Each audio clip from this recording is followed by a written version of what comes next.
আসসালামু আলাইকুম ভাই ও বন্ধুরা, আজকে একটা দারুণ টেকনিক নিয়ে আসলাম।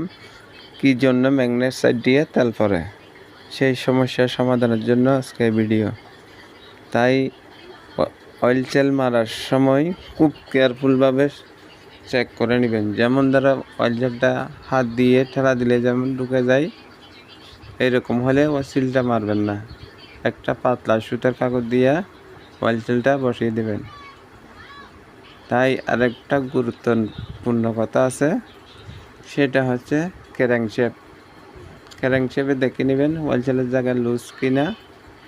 তাই ক্যারেংশেপ যদি অয়েল তেলের জায়গায় কাজ করে, সেই সময় অনেক সময় সিলের জায়গায় টাল থাকে বা ক্যারেংটাও টাল থাকে।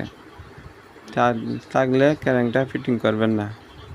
আবার ডেট থেকে টাল সারানো সঠিকভাবে সেটিং করে নেবেন। তাই এইভাবে যদি ইঞ্জিন বাঁধেন, তাহলে কোনোদিন তেল পড়বে না।